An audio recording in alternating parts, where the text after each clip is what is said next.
Bismillahirrahmanirrahim. Assalamualaikum warahmatullahi wabarakatuh.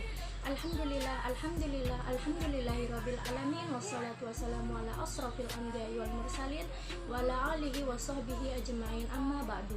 Pertama-tama marilah kita ucapkan puji syukur kehadirat Allah Subhanahu wa taala yang telah memberikan kita nikmat kesehatan, kesempatan sehingga bisa mempresentasikan hasil diskusi kelompok kami walaupun hanya melalui daring saja.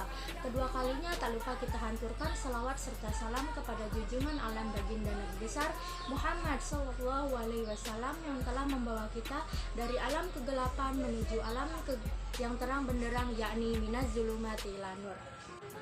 Yang saya hormati dosen pengampu mata kuliah Gizi dan Kesehatan Anak, Ibu Nur Khalidah Nasution MPD, dan teman-teman yang saya banggakan. Baiklah, materi pertama yang akan dibacakan atau akan disampaikan oleh teman kelompok kami yaitu Isita Atia Septia. Kepadanya. Oke, saya Isita Atia Septiana. Materi pertama akan membahas materi tentang pencegahan primer. Pada tahap ini dapat digunakan melalui kegiatan primer prevention atau pencegahan primer.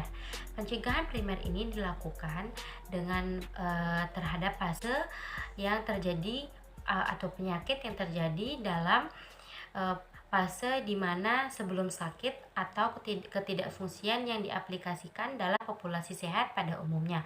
Pencegahan primer ini merupakan suatu usaha agar masyarakat berada dalam state of optimum health dan tidak jatuh kepada state yang lain dan lebih buruknya lagi. Dalam perlindungan kesehatan ini ditunjukkan untuk mencegah terjadinya masalah-masalah kesehatan yang spesifik, misalnya imunisasi. Imunisasi itu adalah ukuran perlindungan untuk penyakit menular atau penyakit-penyakit yang tertentu. Aspek perlindungan kesehatan dari pencegahan primer ini juga dapat melibatkan atau mengurangi dan menghilangkan faktor risiko sebagai cara untuk mencegah penyakit primary. Primary prevention yang dilakukan dengan dua kelompok kegiatan antara lain sebagai berikut. A. Health promotion atau peningkatan kesehatan status kesehatan masyarakat dengan melalui beberapa kegiatan sebagai berikut. Yang pertama itu pendidikan kesehatan atau health education. Yang kedua penyuluhan kesehatan masyarakat atau PKM seperti penyuluhan tentang masalah gizi. Yang ketiga pengamatan tumbuh kembang anak atau grow and development monitoring. Yang keempat pengadaan rumah yang sehat. Dan 5. Pengendalian lingkungan masyarakat. Yang keenam program P2M atau pemberantasan penyakit tidak menular. Yang ketujuh simulasi dini dalam kesehatan keluarga dan asuh pada anak atau balita, penyuluhan tentang pencegahan penyakit. B. General and Specific Protection atau perlindungan umum dan khusus, merupakan usaha untuk kegiatan kesehatan untuk memberikan perlindungan secara khusus atau umum terhadap masyarakat atau anak, antara lain yang pertama itu imunisasi untuk balita, yang kedua itu hygiene perorangan, yang ketiga perlindungan diri dari terjadinya kecelakaan, yang keempat itu perlindungan diri dari lingkungan kesehatan dalam kerja, yang kelima itu ada perlindungan diri dari karsinogen, toksik, dan alergen. Terima kasih. Baiklah, materi selanjutnya yang akan dijelaskan oleh saya sendiri. Perkenalkan, nama saya Mulyaningsi dengan NIM 200110031. Yang B. General and Specific Protection atau perlindungan umum dan khusus, merupakan usaha kesehatan untuk memberikan perlindungan secara khusus dan umum terhadap seseorang atau masyarakat. Antara lain, yang pertama adalah imunisasi untuk balita, dan yang kedua adalah higienis perseseorangan, dan yang ketiga adalah perlindungan diri dari terjadinya kecelakaan, dan yang keempat adalah perlindungan diri dari lingkungan kesehatan dalam kerja, dan yang terakhir perlindungan diri dari karsinogen atau toksik atau alergen. Pencegahan pencegahan ini bertujuan untuk menghindari atau meminimalisir perkembangan penyakit atau kecacatan yang mungkin diidap atau terjadi pada individu. Contohnya adalah pencegahan primer atau yang pertama adalah contohnya adalah pencegahan primer. Pencegahan primer adalah menghentikan kebiasaan merokok, menurunkan kolesterol, meminum obat penurun tekanan darah, dan rajin berolahraga. Selain itu, bisa mengonsumsi makanan bergizi sesuai dengan kebutuhan atau mempertahankan berat badan yang ideal. Pencegahan sekunder ini dilakukan dengan mendeteksi sendiri mungkin penyakit yang mungkin diderita. Hal ini dilakukan agar penyakit tidak semakin parah atau terjadinya komplikasi. Selain itu, pencegahan sekunder juga dilakukan untuk meminimalisir terjadinya komplikasi dan kecacatan sebelum penyakit semakin parah. Contohnya adalah pencegahan sekunder.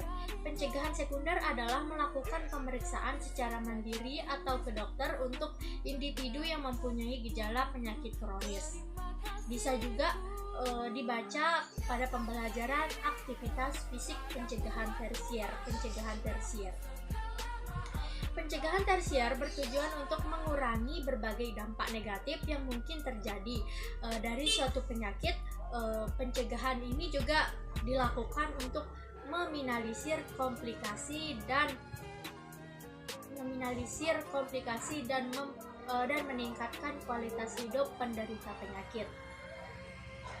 Contoh pencegahan tersier adalah dengan rajin mengonsumsi obat yang diberikan dokter, pencegahan penyakit yang dilakukan untuk mencegah segala kemungkinan buruk yang mungkin terjadi. Hentikan kebiasaan buruk agar terhindar dari berbagai penyakit mematikan. Baiklah, materi selanjutnya adalah tentang pathogenesis fase, atau pada tahap pathogenesis ini dapat dilakukan dengan dua kegiatan pencegahan, yaitu yang pertama, pencegahan dengan cara secondary prevention atau pencegahan sekunder. Pencegahan sekunder ini adalah pencegahan terhadap masyarakat yang masih atau sedang sakit dengan kedua kelompok kegiatan. Yang pertama, early diagnosis and prevention, yang artinya diagnosis awal dan pengobatan secara segera atau sekuat mungkin, antara lain melalui pemeriksaan kasus dini atau early case finding, pemeriksaan umum lengkap atau general check-up, dan yang ketiga pemeriksaan massal atau mass screening, dan yang pemeriksaan keempat adalah survei terhadap kota atau sekolah dan rumah, atau disebut kontak survei, school survey, household survey, kasus case holding.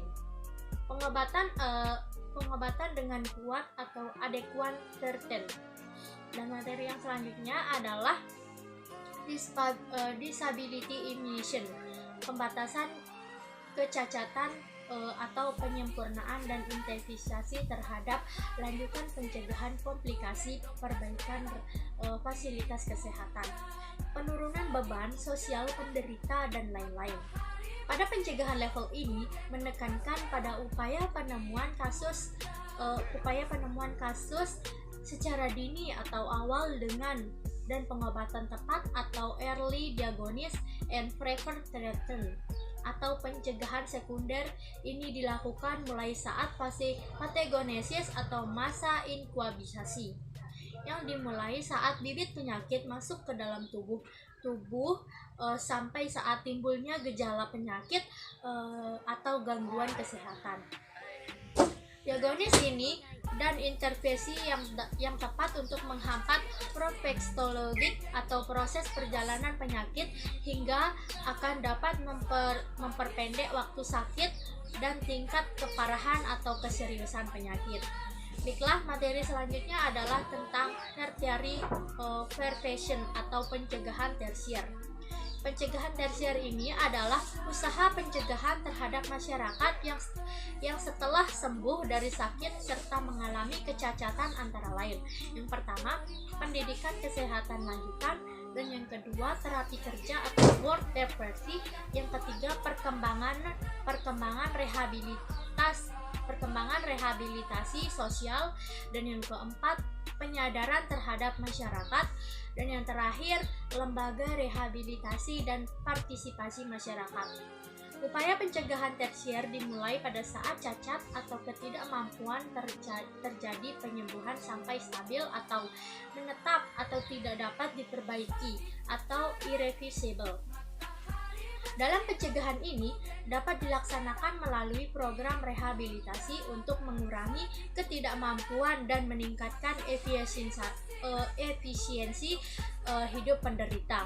Kegiatan rehabilitasi ini meliputi aspek medis dan sosial. Pencegahan tersier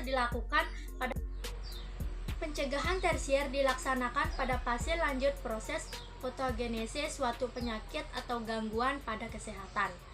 Penerapannya pada upaya pelayanan kesehatan masyarakat melalui program PHN atau Public Health Nursing, yaitu merawat penderita penyakit kronis di luar pusat-pusat pelayanan kesehatan, yaitu di rumah sendiri. Perawatan penderita pada stasiun terminal atau pasien yang tidak mampu diatasi penyakitnya jarang dikategorikan sebagai pencegahan tersier, tetapi bersifat kualitatif atau prinsip upaya pencegahannya adalah dengan cara mencegah agar individu atau kelompok masyarakat tidak jatuh sakit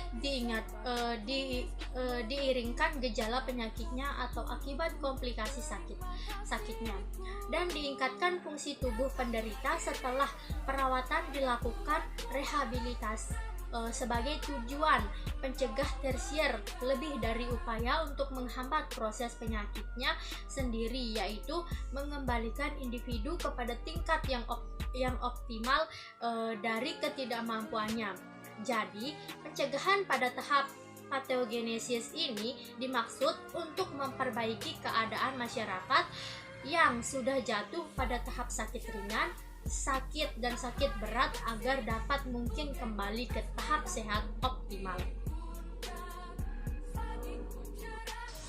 Baiklah, cukup sekian presentasi dari kelompok kami. Kurang lebihnya mohon maaf. Wassalamualaikum warahmatullahi wabarakatuh.